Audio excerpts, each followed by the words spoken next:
The Cannes Film Festival doing the work of the CIA? It's no secret that the CIA spent decades financing the Tibet separatist movement and possibly is still doing so to keep it from dying. But why are world-renowned film festivals such as Cannes joining in the futile effort? That seems to be the case as it's set to screen two Tibet-related films peddling separatism under the guise of spirituality and ethics. In French, I would shout out "fake gaffe," which means watch out. Are these films what they claim to be? Who are the people behind these productions? How many of them, at their artistic orgy of arrogance and ignorance, actually been to Tibet or Xizang? What do those who live there today say about their lives? Who's people who can find no voice in the star-studded halls and alleyways of the French Riviera? Welcome to The Point with me, Liu Xin, coming to you live from Beijing. I'm pleased to be joined from Lingzhi City in Tibet or Xizang Autonomous Region by a local Tibet resident, Norbu Dramdu, who is co-founder of Tibet Dreamer Education. From Beijing by Tibetan scholar So Lang Zhuoma, associate researcher at the China Tibetology Research Center. Also from Beijing by David Ferguson, Honorary Chief English Editor of Foreign Languages Press. The warmest welcome to all of you. I'm going to go to Norbu first, who is in Lingzhi and who is of the Tibet ethnic group. I'm so curious about your life. I understand you have been traveling inside Tibet and you're using mobile connection to join us on this program. Tell us a bit about your life now and what you're busy with. And then I've been busy with the traveling with my wife because we have been driving around because there are some very nice hotels in Tibet, which I didn't go. My friends are strongly recommending those great hotels in a very nice and in a very remote areas, which my parents haven't never heard of. So those hotels are amazing, stunning. And I went there and then I'm just going to head to the next destination, which is an amazing place in a very remote area, a fantastic and a fancy hotel, which you can't believe that I wish you could visit someday. I would love That's to what I've been go. visiting. I would love to go. Yeah, I was in Lingzhi about 2 years ago, and I was really impressed with the beauty of this place. The infrastructure, the roads were just amazing. Unfortunately, I was only able to spend like a day or two.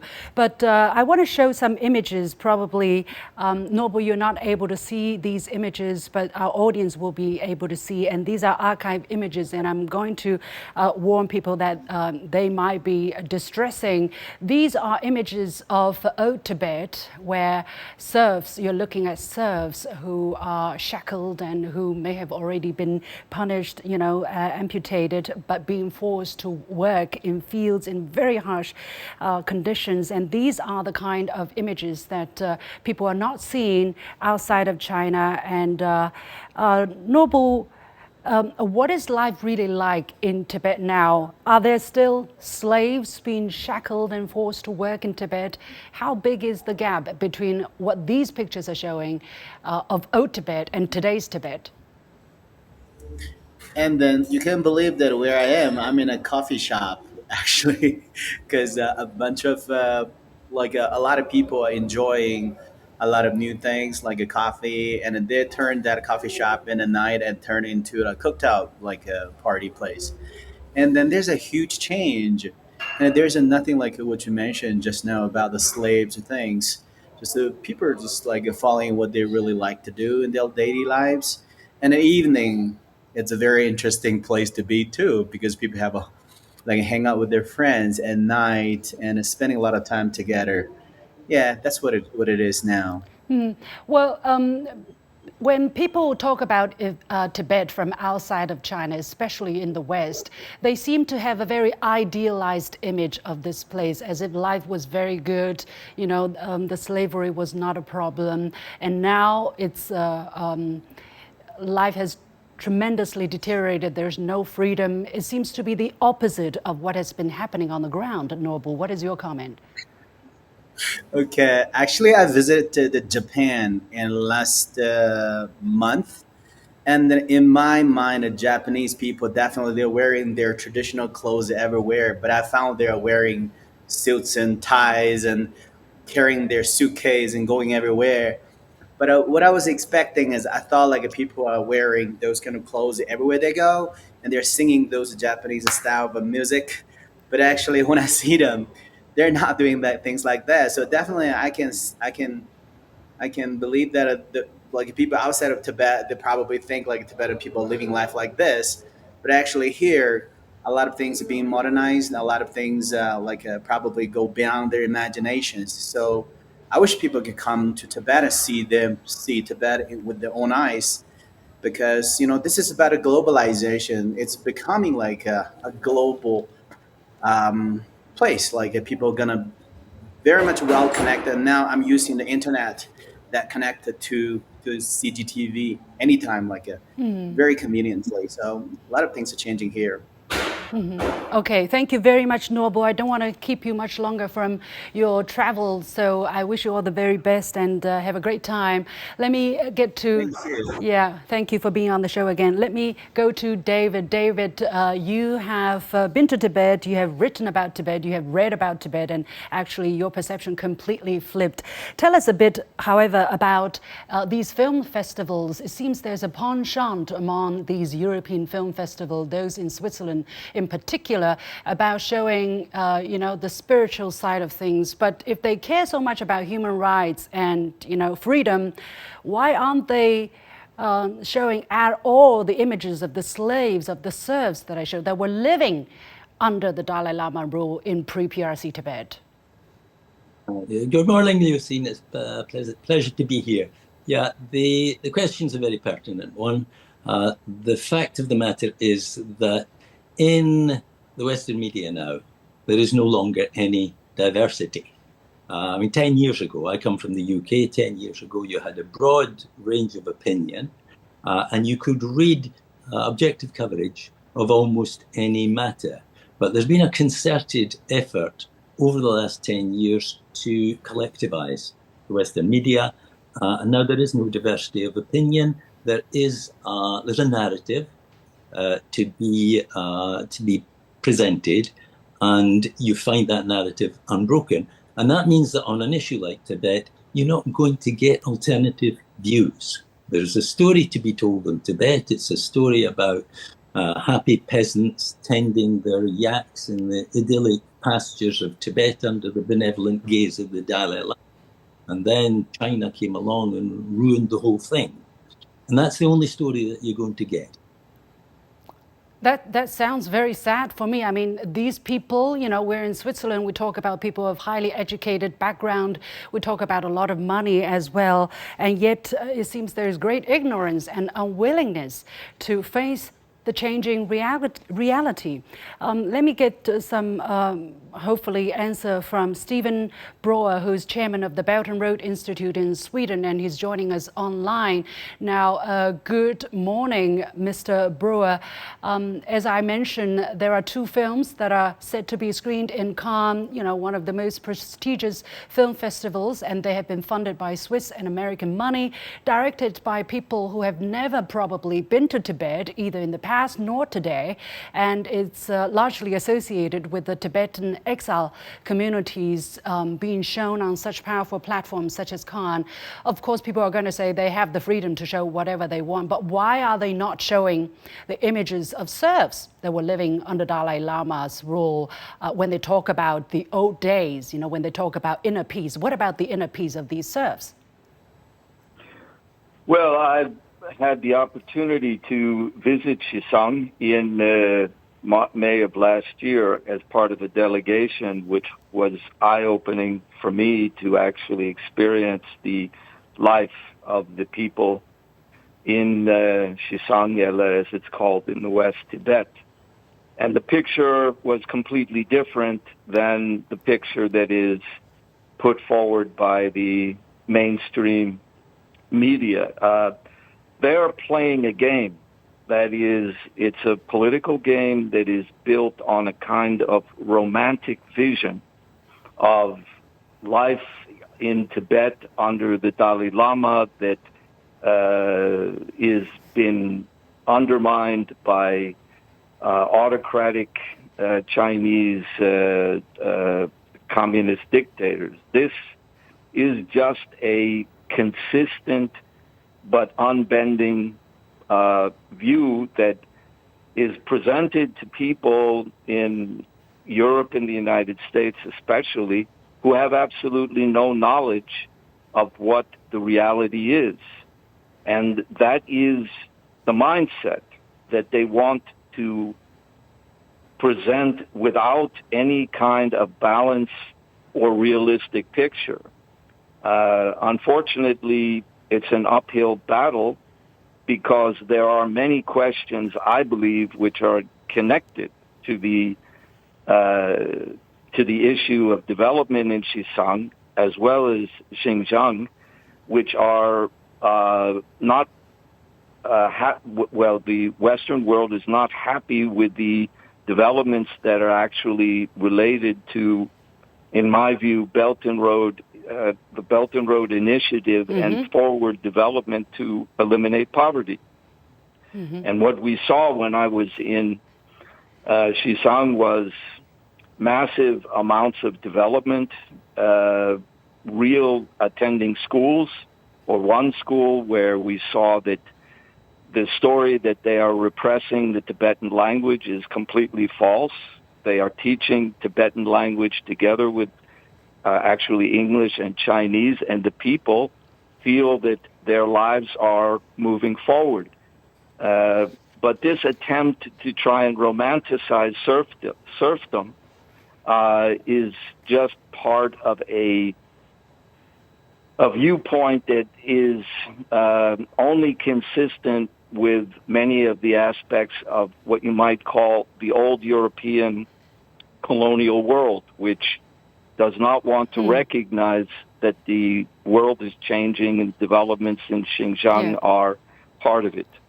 It's so, for me, it's very sad. You know, you look at these people, I've been to these places, I've been to these film festivals, star-studded, you know, full of money, full of style, full of prestige. And yet, to me, there's a huge amount of ignorance and arrogance. That's why at the beginning I call it an artistic orgy of arrogance and ignorance, because they don't know the truth, they don't want to know the truth, and they just want to live in that comfort zone, you know, where they know what they're talking about, and they repeat what they have been told, and they continue to pass on to younger generations and people from elsewhere. And unfortunately, that's just so far from the reality.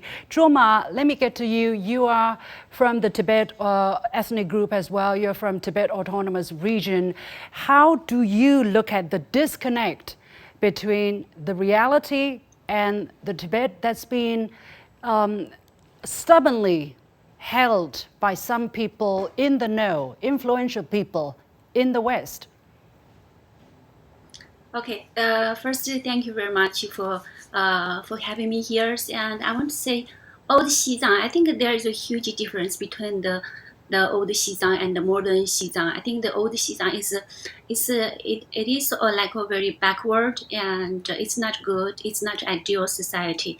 Especially I think in terms of the education. I think in the old Xizang, in the past, I think the education is like a luxury for most people, and most people at that time were illiterate. And but right now everything different. Since we have the huge the support from the Chinese government, modern Xizang right now have a very very good education system. We have the preschool education, basic school education, and modern school education, training education, and so on. May I ask, Zhoma, did you get your education in Tibet, in Xizang, and you learned English in Xizang? Yes, I've been to the boarding school in Tibetan areas, and I learned the Tibetan language. Also, I learned the English, also the Mandarin. So I think this kind of courses taught me, you know, the not only the knowledge but also the plural view to see the world I think I benefit a lot from the model, the form of the schooling. Let's get back to you in just a moment. David, I want to again get your perspective.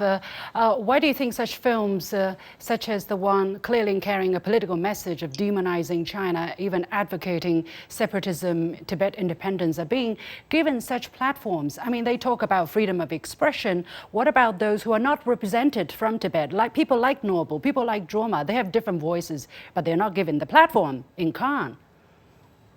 Well, you used two words when you were speaking earlier. You talked about arrogance and ignorance, and that mirrors something that I often say. I describe the general Western attitude to China as a great big bag of arrogance, stuffed full of ignorance, and tied at the knot with a string of prejudice. There is only one narrative. It's a deliberate and conscious policy. It's not an accident that there are no alternative messages. The only films that are going to be shown are the films that reflect the Western narrative, and for the Western narrative now you can say the USA. Mr. Broer talked about the old European colonial mentality. But that European colonial mentality has now been replaced by an American neoconservative colonial mentality, but it comes down to the same thing. I've only looked, excuse me, I've only seen the short trailers for the two films. State of Statelessness was long on dramatic mood and mood music, and short on anything that looked like information. The film's going to be about. Wisdom of Happiness looked like a standard self-development video by the Dalai Lama. But fundamentally, we're not going to be given the opportunity through formal media to present the Chinese case. And therefore, we need to find other channels. We have to find other channels. We have to make use of developing technology, developing communication. To be honest, China's doing a good job of that. It's not about the formal discourse. It's not about fighting battles where we're not even going to be allowed onto the battlefield. It's about finding different ways to get the message across. And I'm very insistent on the fact that we need to use things like Xiaohongshu, the old red note. We need to use social media to talk to audiences more directly. Well, unfortunately, I don't know how long this piece is going to survive on social media such as YouTube, such as X. We will put it up there. Let's see whether it gets taken down simply because, you know, we're giving a different perspective, a Chinese perspective, and the true perspective, unfortunately, not miraged by, you know, some kind of montage. And yet, let's talk about one of the angles, one of the ways actually that have been employed by Tibet exile communities to talk about so-called their statelessness. You know, as David, you mentioned, you know, it's very long about the sadness, and they particularly pick these angles to, I don't know, I guess people fall for this kind of vulnerabilities. Mr. Brewer, how do you look at the selectiveness of these kind of angle? And you know, it's a course that they chose themselves. They decided to leave Tibet in the 1950s, 60s to go into exile. Tibet has developed so much better since that period of time, and yet they have stayed in that state of mind, that state ever since, and now they're lamenting about being so-called refugee. How do you look at their perspective? Well, I think that what David was saying is the point that there is denial.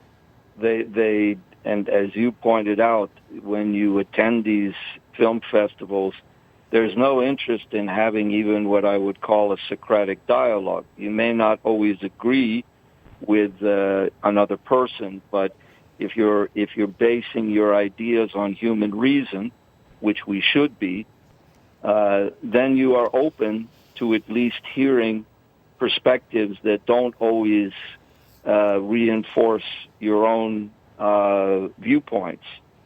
But I believe David is also right. I don't think the mainstream media will accept a genuine, realistic, or even more balanced view, because it simply does not cohere with their agenda.